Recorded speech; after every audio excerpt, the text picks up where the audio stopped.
This show is brought to you by PPR Capital Management. Did you know there's a way to invest passively in real estate and get monthly income without dealing with tenants, maintenance, or property management? If you're an accredited or high net worth investor, you can earn cash flow without the headaches by investing in a private equity real estate fund. PPR Capital Management. With nearly $1 billion in assets under management, PPR has provided investors with steady, truly passive monthly income since 2007 without ever missing a payment. To learn more, check out pprcapitalmanagement.com/birds today. That's pprcapitalmgmt.com/birds. Welcome back to Between the Vines. Where are we at today, Trey? Oh, we're over here in Limoncello's, man. Limoncello's, that's over here, what you consider the borough of Westchester. You know what I'm saying? So my son is in his, his junior year now, sophomore year. He's in his sophomore year over here at Westchester. And this is by far my favorite restaurant when I come over here. So anytime I come to see my son at Westchester, come to a game, I make sure that I come to Limoncello's. Yeah, good food. It's good a must, yes. Yeah. And we're about to find out good wine as well. Great wines, great atmosphere. Where we're sitting right now is called The Garden. So this is newly renovated area that they just kind of added maybe a couple years ago. It's beautiful, but it's a beautiful greenery, outside area, moss man. Hanging around. Yeah, it's a great aesthetic out here. Yeah. You know, so I like to come over here and hang out, have dinner with the family whenever I'm over here in the Westchester area. Yeah, so make sure if you're in the Westchester area, you guys come on over and check it out. Hey, Trey, you had a momentous day yesterday. Yes. I think that we need to start off, so we need to cheers you because yesterday was your 25th anniversary. Yes, 25 years of marital bliss. Yes, yeah. It has been amazing. 25 years, wow. man. That's a quite huge the feat. number. That's a huge number. That's a huge feat. Congratulations. Thank you. So what we're drinking right here to start off with is a little Sauvy B. This is from Stoneleigh in New Zealand. Okay. It's a nice crisp. Tastes delicious. It's warm out today. Yeah. Trey's been drinking. He was drinking it when we showed up. So we figured that's what we but start that's with. part of my show prep.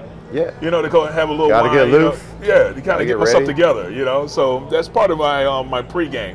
To have a little cold wine to kind of relax and just enjoy myself for a little bit. Yeah. So coming up this weekend, the Birds, I think they left for Brazil today. Yeah. New atmosphere, new kind of game for the Eagles. We've done the international thing before. I haven't, but I'm saying the Eagles have. Yeah. So what do you feel about this whole like traveling abroad to play the games? Are you big on it or?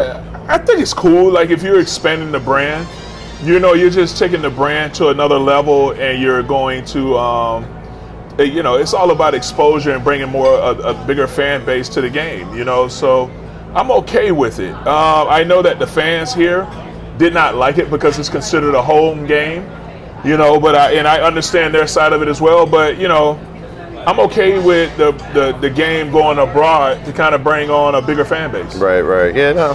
When we were playing, I always wanted to like get that game, and we never did. And I was like, oh, why can't we go and do that? But now, like thinking about it, I think it's great for the fan base and the league and stuff. But I've been hearing a lot of bad things about, you know, Brazil, Sao Paulo in particular, where the game is.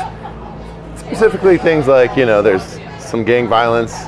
And the gangs happen to wear green. So why in the world would the NFL have two green teams go play in Brazil for the opening weekend? The game, and green is their color. Yeah. And you have both Green Bay and you have the Eagles, two green teams that are going at it. And, you know, I think it's, you can't control everything. You can't. You know? But I do like the pivot. Since the Eagles were the home team, they got to pick their outfit, the uniform. Yeah. So the Eagles said, okay, we're going to wear black and white. Yeah, we're going black and white. So we're going to change everything, you know. Even our fan base, even though I've seen some of the videos that's been coming there, but a lot of it seems like the fans are having a good time over there, you know. And of course, whenever the news comes out, they're always going to make something sound worse than what it really is. You know what I'm saying? Of course. Like, and then people that decided they're not going to go are going to be like, make it even worse anyway. Like, yeah, I'm not going to go. Did you hear about how crazy it is over there? It's fires. No, dude. Just because you didn't want to get a plane ticket, don't try to make it seem There are wildfires. There's everything going on over there. You know, there's robbery all the time. You know, I don't know. You had Slay came out there and he said, hey, man, you know, I don't want to go over there. A.J. Brown, like all the do's and don'ts that they were saying. I'm like, you know what? I'm just going to stay in my room, which I think you should. Yeah, that's a good idea. It sounds like it's a good idea. I would much rather err on the side of caution as a player, because you don't want a situation like you had a couple years back in the Super Bowl where you had the Raiders, I believe. They played the game in San Diego, and one of the offensive linemen got jammed up because he was over in Mexico at a donkey show or something. I'm not sure, but he got jammed up. Tijuana? Yeah, probably so. Because it's right there, you know. But anyway. Maybe Rosarito. Maybe. I don't know. I'm not sure. I'm not sure that my border I don't states know. of Mexico. Yeah, well, yeah. Mexico's crazy.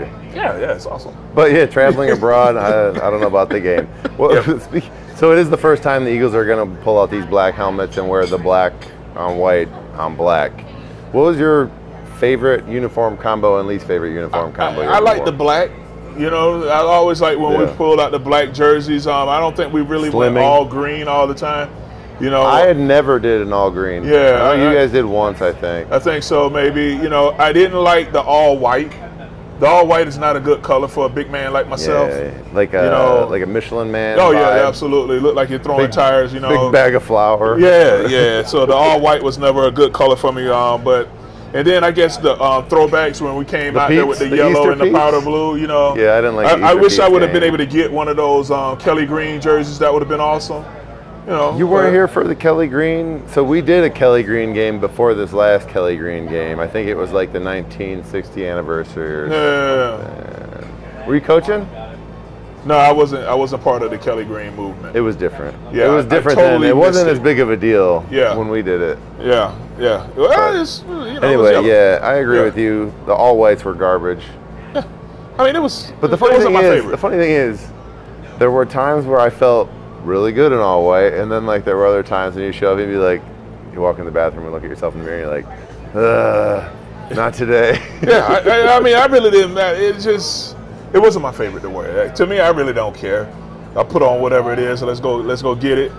But you were a standard issue guy. Yeah, standard issue. Standard issue socks. Yeah, socks as long as you at put the your proper cast height. on your wrist. Yeah, you know, nothing. No spats. No drip like the kids like to call it now. You know, I'll just come in standard issue. I used to try to jazz it up and do some high whites or some all blacks on the socks. I was offensive lineman. I really didn't care. Remember when I wore the prom gloves? Remember those? I wore those sleeves on my forearm. Those sleeves, yeah. Did you feel sleek? You know what I'm saying? Like you was sweet out there? When I first came into the league, it was a funny story about my insecurities. But I had to play next to Trey, and Trey has these massive arms. Right? Yeah. And he'd always Vaseline him up before we went out to the games and stuff. And so I had to play next to him, and I didn't have the biggest biceps at the time. I worked on them, I got them bigger. But there was a couple years where I took the neoprene sleeves, and I pulled them over my elbows, and I pulled them all the way up to my shoulders so they covered my biceps. It's all about smoke and mirrors. Yeah, no, it was a good look. It looked like I had on like a neoprene jumpsuit. Yeah, there you go. Yeah, whatever you got to do to get through. Yeah, well, it is what it is. Yeah. Another thing I was thinking about is last week you said that you didn't say that you didn't come out and say it, but you mentioned that a true guru can actually like apply what he knows and then and cause a change, right? Uh-huh. So do you view yourself as a guru of football? No, I know my stuff. Am I a guru? Nah, I'm not a guru. Are you an offensive line guru? Because I don't think I'm a guru, but I understand a lot the of game. different lanes you can. Yeah, I understand the game. I understand what it takes to. I understand the progression. I understand the technique. I understand where I can sit down and watch film and can tell you what the player is doing wrong. But a lot of offensive line guys can. You know what I'm saying? If you study technique, like an offensive line coach is kind of like, that mechanic you had in your neighborhood back in the day when you could drive like a 70 or 80s car. You know what I'm saying? Like if you know the alternator is shot, you can go out there and pull the car up and, jack it up and change the alternator. You know what I'm saying? If you're a mechanic. And I feel like I'm one of those type of guys when it comes to watching technique and understanding what it takes to fix some of the stuff. Now, am I a guru? Nah, because I'm not employed by anyone. Well, there's a lot of gurus out there that are employed by ESPN. You know what I mean? Yeah, but I'm not one of those guys that has employed that. by between the vines. But to me, I feel like it's give me your top 3 football gurus overall. I don't know. Is Andy a guru? I think so. I think Andy is pretty Belichick's the sharp. guru? I think Belichick is nice when it comes to defense, even when you talk So to he's Gruden. more of a defensive guru. He's more of a defensive guy. You know what I'm saying? When Andy's more of a football guru because he I knows think how to run the operations Andy's more of an an offensive guy. You know, he's handling more of the offense stuff, a lot of the schemes, a lot of the protection, like a lot of the combinations with the receivers and stuff like that. I think he's very sharp when it comes to an offensive game plan and how to put his guys in situations to win.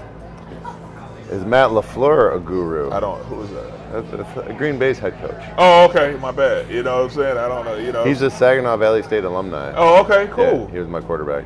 All right. Yeah, I don't know much about him. You know, because I'm going to only go off of what I've dealt with and who I know and who I study. I haven't really studied much of what he's doing. Yeah, no. So I guess I was just kind of leading into what do you think about this Green Bay team with seeing one series? Well, I think they look sharp, you know, compared to what the Eagles have done, because the Eagles haven't seen the starters, especially on offense, play a series yet. So now what we can do is go to this Green Bay clip that I have here, just so that we can see what we're talking about here. So now you can see this is the first drive that they had, you know, where you had Jordan Love out there, quarterback. So this is, and I'm only just going to show the first drive right here. So, you know, just, you know, right here, this is the first preseason game against Cleveland. Just a nice little inside zone run. That's a good opening play. Yeah, just a good opening play, just to make him comfortable, you know, where he's just going to come up, make a read. The offensive line knows what they have. You know, whenever you're running plays like this, you're getting two combination blocks, a nice little positive run, all right? So then now we're going to move forward to the next play, all right? So now you have more of a, you know, they're going to run a play action, all right? So now you have a streaker right here with the big receiver that's coming across the middle that, you know, they played it. They took care of it. They covered it. But now you have the nice little easy read out to the side. You know, there you go. You know, that's only stuff that game reps can get you. You're managing the game, all right? You know what I'm saying? So here we go again. You had a big run right out the gate. You come back, and then now you just run a nice little play action off of it, make the easy read, get rid of the ball, stay ahead of downs, all right? So then now we come back, third play. Now this is it. Now this is where you get a chance to see your starters, and you want to see them in game action. Look at this play right here by Jordan Love. Got what we need. Oh, and then now you see number 33. Oh no, he's trying to find something that's hurt. That, you know what I'm saying? Like, hey man, there was something that was hurt that kept me from giving this up. Now watch it again, all right? This wasn't a blown assignment. Beautiful setup. You know what I'm saying? A couple little runs, play action. Then now you hit them over the top.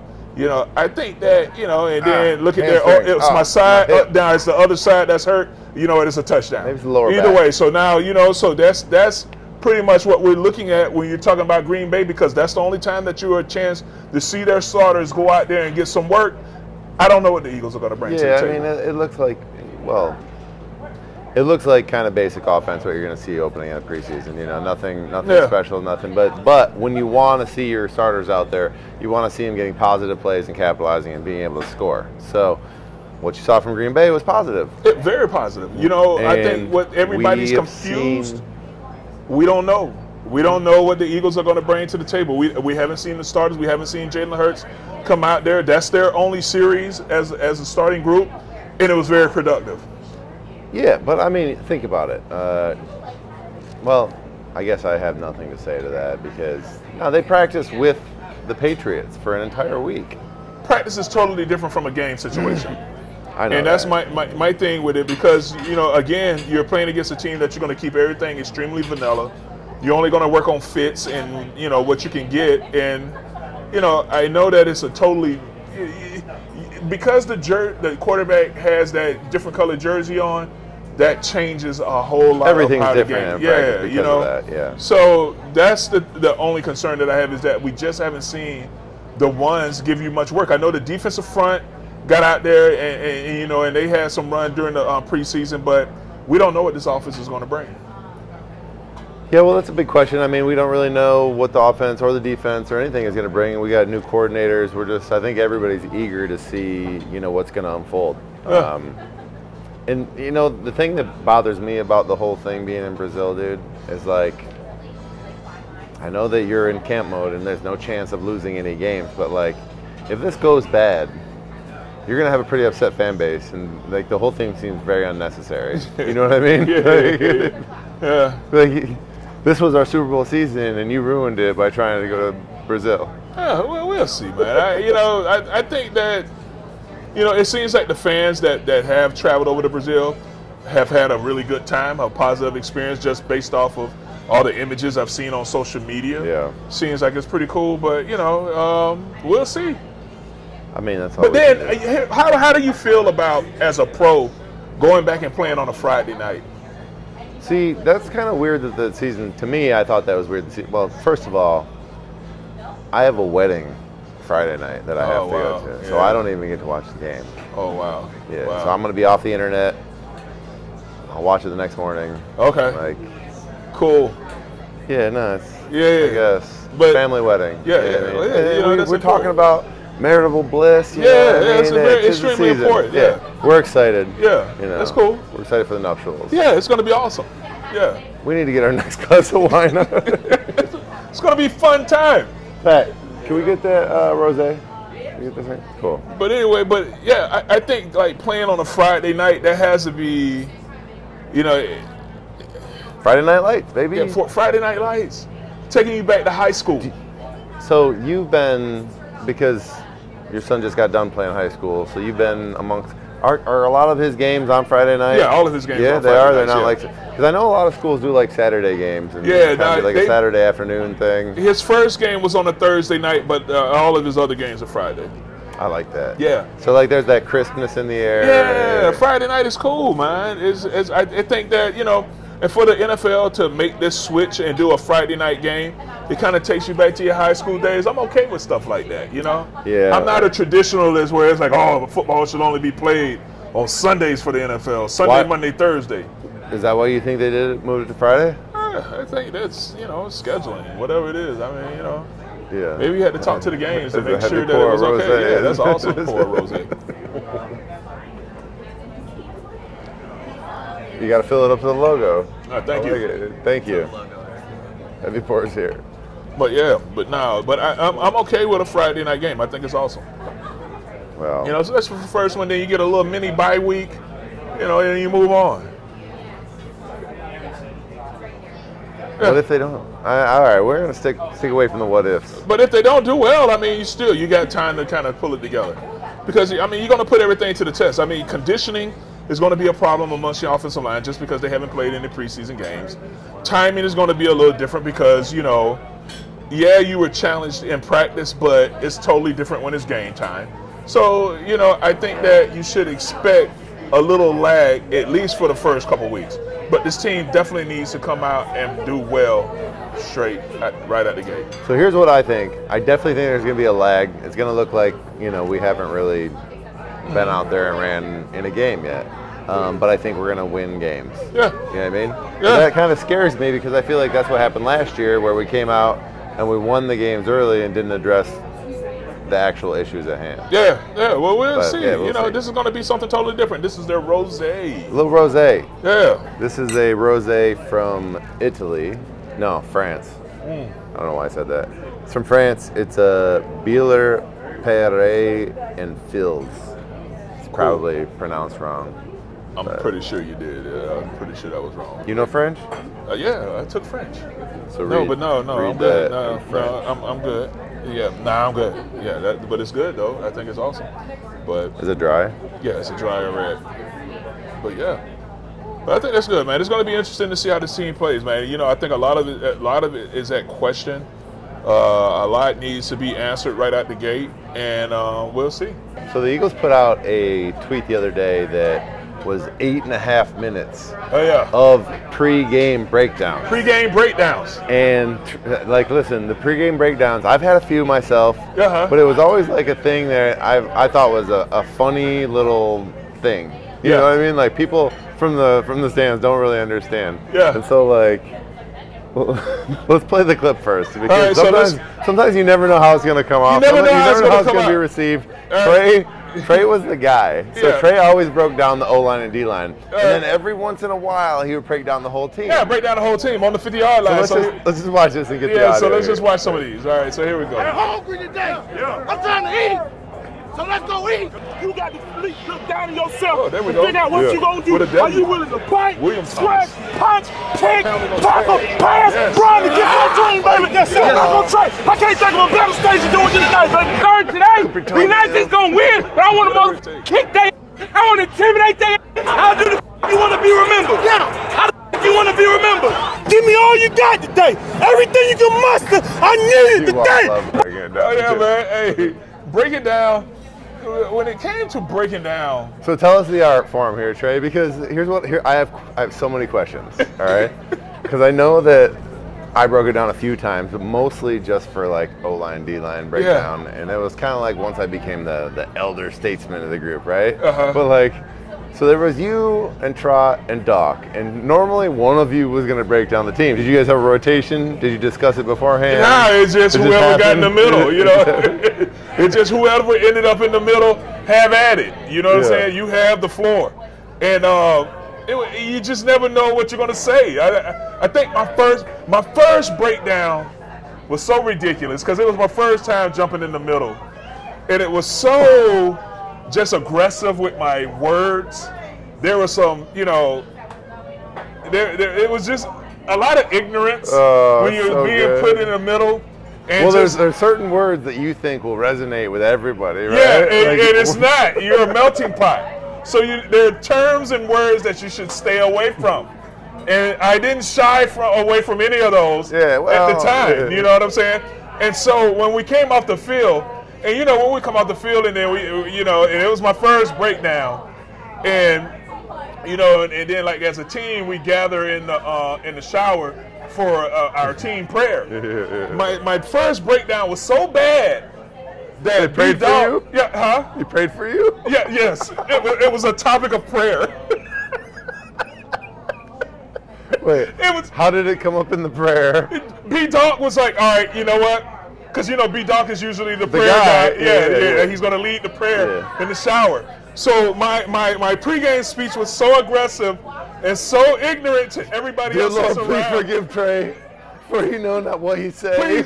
So the prayer was, hey, man, make sure that we go out there and play with aggression and, you know, govern our tongues so that we don't speak ill, you know, because it was just so, you know, and so from there, I started to kind of, you know, just tone it down a little bit because you have a group of people. This is a melting pot, you know, and you should address it as so. You know, so that was it. Well, dude, let me tell you what, you did great, and you always seemed like you were all in when it was your turn to break it down.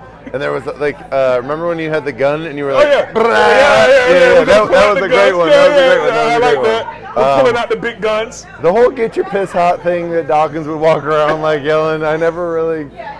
So to me, are you a guy that gets jacked up when other guys start like getting jacked up like that? Because to me, it kind of becomes like a show and it's kind of like entertaining. And I'm like, oh, okay. Well, you know, because for us, back then we used to break on everybody's 50-yard line. Yeah. You know what I'm saying? So. Well, and then we get my rookie year. We got in the brawl. With, we got the fight with Atlanta, and then we started getting fined because we would get fined every time we would go to the 50. Right. And so we were like, you know what, damn that, we still going to the 50. So Big Red would be like, no, stay off the 50-yard line. No, we're going to the 50. And Trey and Travis start running out to the 50. We're running to the 50. We're jumping up and down. And then you jump up and down. You got the little mosh pit. Everybody's bumping on each other. And then we bring everybody up. And then you have to make sure in any breakdown that you count it down. You know what I'm saying? Because you have to break whatever your ending message is. It has to be on 3, and then you have to say, all right, 1, 2, 3, and then you end with whatever it is. There is a process. It is a process, and it's a rhythm. Because we've had guys get out there and you don't understand that the breakdown is on 3, and you just be like, whatever it is, and you don't give us the Do you countdown. think there's any players out there relying on the breakdown to like? I don't know. You never know. All I need to reach is 1. Difference maker.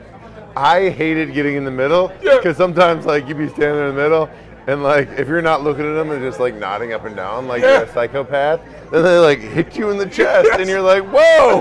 I need eye contact. And then all of a sudden, sometimes a mosh pit starts. You know, it gets wild in there. So I was always kind of in the back. I heard you talking, Yeah. but I had no idea what you were Yeah, saying. this is, So then I was just like, yeah. that's all I need. That's all I need. All I need to do is reach one. Have you ever been on a team where every team has guys that like they reach a level of respect, and it's like once they hit that level, they're allowed to break it down. Yeah. Have you ever been on a team where there was an outlier that didn't quite get the crown to be able to like talk to people? No, I And think it with did. our teams, I think that we kind of kept it where, if, especially with us, like, certain guys like, what are you doing? Like, no. I don't think it was even tried, for the groups that I was with. And then I only went to Jacksonville, and it wasn't like that, So the one story that comes to mind for me was in college. I think we had just made the playoffs, right? Yeah. And we just wrapped up a whole week of practice. We're getting ready to go into the game. And everybody's standing here talking, the leaders are standing up on the team talking. And they're like, anybody else have anything to say? All of a sudden this dude stands up. His name is Roger Post. He was like a scout team player, right? Yeah. And he stands up and he just starts talking like he's the quarterback of the team. Come on, it was man. awesome. He had something on his chest. You know what I'm saying? But everybody, it just killed the mood. Yeah, it's Everybody okay. start looking around at everybody else, like, what is he doing? What is Roger doing? Sit down, Roger. He had something on his chest, man. Let Roger. Roger is approaching it like all I need to do is reach one. Reach one. Hey, that's a solid Did y'all win the method. game? I don't know. My football. You got like a coach's memory for football, like quarterbacks. Yeah, I have no idea. My whole football career is just like blah. Yeah, exactly. All together. yeah, like it Like all. I remember certain plays, but I have no idea what the game was. I have You know what I mean? I have absolutely no memory of college. They say that like- quarterbacks have this thing called like perfect recall or something, where they Okay. know like what quarter something happened in, what the defense was. Like they're able to like categorize all their games. Well, they like have that. to, because for them, it's all the different pictures that you're seeing as a defense, and you have to understand, okay, that safety was down, this rotation. So they have to kind of get, for us, it's did I have inside eye? Was he a... Right, like a lot of the defenses that we faced were similar, so they all just kind of blend. Yeah, what I mean? so it's Like, either... you might remember a player you played against, but you don't remember. No, I have no idea. Like, I look at all the game balls that I got during my career, and I have absolutely no idea what I did to get that game ball. I know it was awesome. But Yeah, I mean, we kicked ass. Yeah, we Generally, if kicked you ass. got a game ball, Yeah. we all kicked for ass. an offensive lineman to get a game ball, dude, we had a hell of a game. Or you caught a touchdown, right? Yeah, you caught the touchdown. I got two game balls. Yeah, hell yeah. But anyway, here's how I would do this, all right? See that right there? With a lobster. throw I the would say, lobster can on you there. do shrimp and crab meat fra diavolo, but can you do it over lobster ravioli instead of linguine? Oh, okay. You know what I mean? Because I'm not a big macaroni guy, but I do love Gotcha, some. Yeah, but that's nice. So then, like, that's what I always do. Yeah. Is that your boy right there in the Ferrari shirt? I bet that's him. I'm sure it is too. I think looks we like should he knows call something. him in here. Let's bring him in. Come on, man. Come in. You want to talk in here? Hey, what's going Are on, you filming man? right now? How you doing? Okay, good. All right. What's your name? What's up, sir? Giuseppe. You look like a Giuseppe. Yeah. All right. Huh? How's the show going? Oh, it's going well. It's going well. What do you do here? You just hang out? Come and hang out? Yeah. One of your favorite restaurants too? This is the original owner. Oh, you're the original owner. Dude, this Oh, is who we wow. need to talk to. Yeah. All right. All right. Cool. You need to come in here and talk to us, Yeah. Giuseppe. Go get my wife. You an espresso? Yeah, They yeah. have a drink, right? Oh, yeah. Yeah. sir. I don't Alright, cool. drink. It's That's not- fine. That's fine. How are you Italian? You don't drink wine? They got me drunk when I was what, 8 years old. They got me in Italy. Homemade In wine. Italy? Time out. Let's. Are we recording all this? Yeah, we're good. Let's Yeah, introduce introduce him. Giuseppe. We're back. Trey and I are drinking a Barbera d'Alba from Italy, and we have joining us Giuseppe. Giuseppe He's the Mingrino. original owner of Limoncello. So, Limoncello, yeah. what's your full name? Giuseppe Mingrino. Very Italian. Yes. Very This Italian. is what we need. So, Yeah. what part of Italy? From Sicily. We came in 1963. to America. Me and From my wife. Sicily? Yeah, from Sicily. Yeah. You know, I got married in Sicily. Did you? Where? Yeah, Where? Taormina. Oh yeah, it's not too far away where we come from. How far? Yeah, I go almost every year. Okay. So Yeah. my wife's my wife's family is from Catania.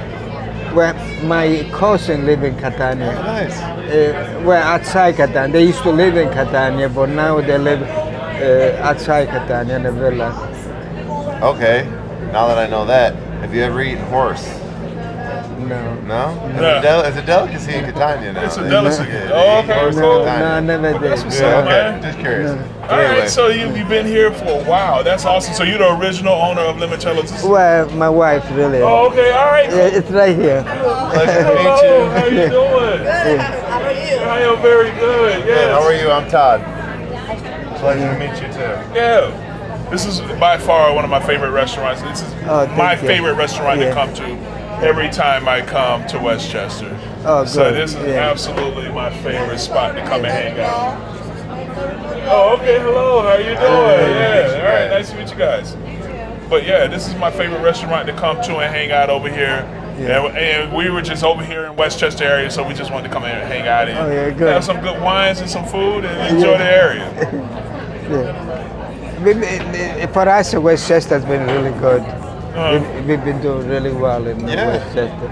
No, we have another one in Chester Spring, which didn't is know there. that. Yeah. Yeah, we have a second location, Yes. which is double. Yeah. Okay. Bigger? Yeah, double. Bigger? Double. So The menu you is the started same. here? No, believe it or not, we started in our town. Oh yeah? Yeah, it used to be called Porto Rosa. Italian restaurant. Then we used to have also pizzeria, Porto Rosa, and then we used to have a banquet hall in Norristown. We used to do weddings there. Okay. And then the kids and my wife decided to come west because I like the. just a kind of, it's a very rich country. There's a lot of money. Beautiful country too. Yeah, Oh, yeah. It's a good spot to open a restaurant, right? Yes, yes. Well, congratulations, man. That's awesome. Yeah, I'm glad you came out here. Yeah. One of our favorite spots. Oh, thank you. You Absolutely. can come anytime. You're always Awesome. So welcome. you spend a lot of time down here? I come at night. My wife comes a lot. Yeah. My son, they always here. I have one son here and one son in Chester Spring. Okay. Yeah, because we noticed you with the Ferrari shirt on. I So have tell a- us about your cars. I have a Ferrari. I have a Mondial. I collect cars. You collect cars? Yeah. How many you got? 22. 22 cars? Yeah. Restaurant business is good. Yeah. Wow, but 22 I had cars. it. I sold it 12. So And- 12? Yeah. So now we're down to 10? Yeah, but they're all different cars. The Ferrari, Lamborghini, Maserati. Yeah. But they're all Alfa Italian. Romeo. Yeah, of course. No. I have English. Uh-huh. I had a Bentley. Okay. I had the Aston Martin, Okay. a Lotus Esprit, and a Jaguar. Okay. Then German, I have a Porsche. I sold it. I sold all my German. Porsches, I yeah. have a BMW. German engineering is nice. Yeah, Yeah. they're good cars. Yeah. I had a Mercedes and I had a Audi. And How'd it then I come? had the American. I had a Corvette 74. I had a Viper 94. So what gave you your interest in cars? I've been doing it since the love day them? after I graduated from college. I went to buy a 1968 Corvette. Yeah? Yeah, So the man. Corvette? Yeah. Was your first car? They was after American graduation- muscle, baby. Just said he bought a Corvette. Said, I need some American muscle. When I was in college, I used to have a Fiat 600. There is more one. Just a little tiny little Yeah. toaster box and everything. Yeah, I like that. Then when I Probably graduated, mounted around the university all over the place. Where did you go to college? I went to Pierce College. Pierce? Yeah, and then I went to. Is that New Jersey? No. It's right on Brother Pine in Philadelphia. Oh, it's Philadelphia? Okay. And then I went to Textile, and now it's called Thomas Jefferson Oh, University. okay, yeah. I got a degree in engineering there. Nice. So, Dude, Giuseppe. Yeah. He's a Renaissance man. I mean, I don't speak English. I need to come borrow your cars. How did you learn English so well? Just being I here? went to school. No, I went to school. Oh, you learned it? Yeah, I went to South Philadelphia High School to learn English. And they taught you there? Huh? And that's where you learned And, English? and then I went to college. I got 18 years of school. Well, God bless. man. God bless. Thank you for having us here. Yeah, well, Yeah, appreciate thank you. you. Thank you for having Thank us here, you. man. This Yeah, was really awesome. you could come anytime. We enjoyed Well, I this. appreciate it, man. I will. We're right around the corner, so I appreciate you Yeah, having this us. is hands down my favorite restaurant. Thank you, Unfortunately, Giuseppe. I don't drink wine. No, it's all good. That's okay. We drank enough for you. Wait. Why don't you drink wine? They got me drunk when I was 8 years old. And you didn't like how that felt? That was it. Never again. Never again. Probably smart. Yeah. You don't want your kids to drink. Yeah, No. there you go. But I did a lot of good things. I was the designated driver. Yeah, man, For you were so probably many- a very popular guy. Yeah, Very right. popular. Yeah. Well, And I cool. didn't mind it either. I'm Whenever sure. they asked me, I always did it. I did, and then you can drink and drive. No, of course not. So, Well, yeah. cool. Well, appreciate you having us. Yeah, Okay. yeah, Thanks, Thank man. you for popping Thank on. you. All right, thanks for hopping on with us. Thank you. We're going to shoot on Sunday. What time you thinking? If you guys would like to come and shoot with us, we're going to go live at Calendrinos in Old City. If you guys want to come and be part of the show, interact. It's Have some wines. Yeah, have some wines. Talk I think a little he's also football. got some cheeses and meats and Yeah, whatnot. cheeses you know and what I mean? meats. Have some wines. Classic We can wine react to thing. the football game together. Yeah, who's playing Sunday night? I don't know. It was a 4 o'clock game probably, right? There's a 4 o'clock game. We're going to shoot at 4 o'clock. Yeah, so we'll shoot during the 4 o'clock game. Yeah, 4 o'clock, boom. Yeah. Well, thank you guys for joining. Like, subscribe, all the things. That Check you're us supposed to out do on on social media. And Check all us that, out on YouTube. every platform. Yeah. We're going live on Sunday evening, and we'll be on every platform, and we're also going to start distributing as a podcast. So Yeah. look out for Between the Vines. There we go. Shots of limoncello. Limoncello. Cheers, my brother. Coming to you from Limoncello. Limoncellos. And we're going live next week. Go Birds! Go Birds. Cheers.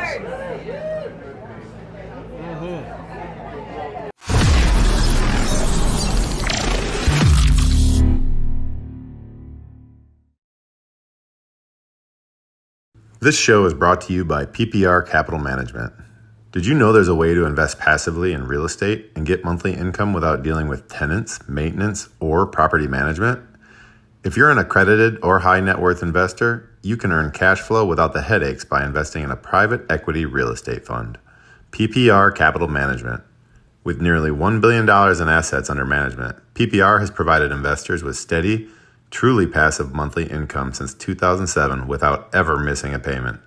To learn more, check out pprcapitalmanagement.com/birds today. That's pprcapitalmgmt.com/birds.